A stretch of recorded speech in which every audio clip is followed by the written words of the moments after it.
My wife and I have been talking about building a brand new coffee table for our family room for a really long time now. I think the reason I keep putting it off is that I've built lots of smaller projects, even smaller scale tables, but nothing of this size before, and I need to take into account stability, safety for my son, and overall comfort and fit for the room. In the past, I might have fallen back on following plans or at least riffing off of an example, but this time I'm going to build it completely from scratch, all on my own.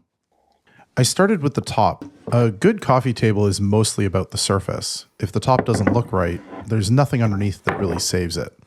So I took my time here, looked at grain direction, color variation, and how two boards looked right next to each other. I've rushed this part in the past, and I've always regretted it. The lumber for this one sat in my shop longer than I want to admit.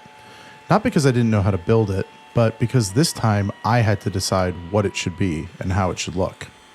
This table is going to sit in the middle of the room, and my family would see it every day, my son would climb on it, and yeah, I wanted it to look good when people came over.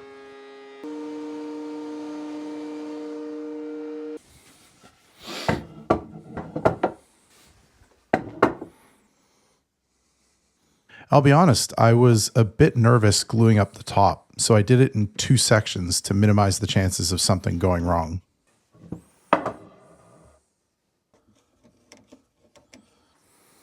At this point, I still wasn't sure what size the final table would be. Otherwise, I could have cut some of these boards shorter and saved some wood.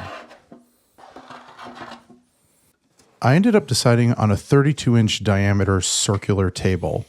With our L-shaped couch, a rectangle just felt too boxy. A round table fits the layout of the room a lot better, it opens up the space, and it makes everything feel less cramped.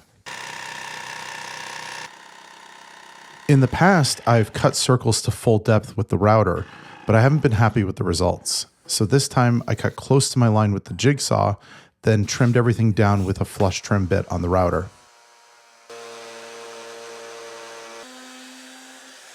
The edge profile took a little thought.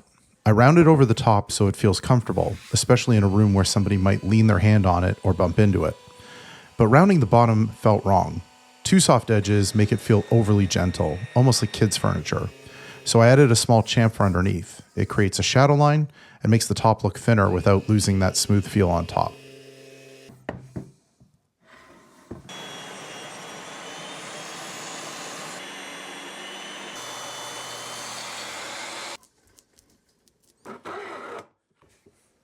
I wanted the legs to feel solid, chunky but not square, so I made them deeper than they are wide.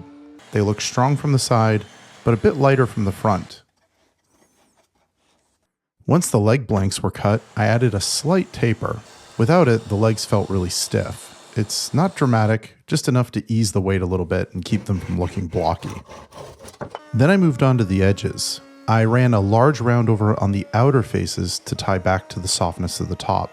But on the inside faces, I kept it smaller. If everything had had the same heavy round over, the legs would have just felt too soft. This helped keep the shape solid without getting bulky. For the base, I went with 4 legs and inset aprons. 3 legs wouldn't wobble, but with a round top this size, I wanted it to feel really planted and not minimal. 4 legs give it a stronger stance, especially in a room where it's going to get leaned on and climbed over. The inset aprons tie everything together and control racking.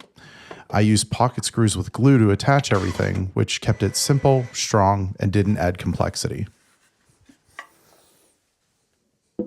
What do you think?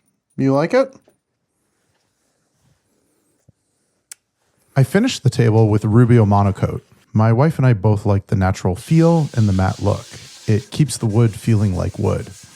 With furniture, you can chase maximum protection, like a polyurethane, or you can prioritize repairability. This table is going to take some serious abuse. That's just the reality of it. So I chose a finish that's easy to touch up instead of one that's harder to fix later. To attach the top, I used figure-8 fasteners. They sit recessed inside the apron, so you don't see them from the outside. More importantly, they allow the top to expand and contract with seasonal wood movement.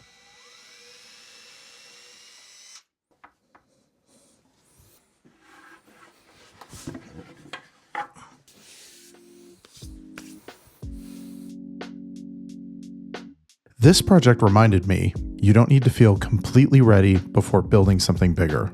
You need to trust the skills you've built, make the decisions, and follow them through. Thanks for watching.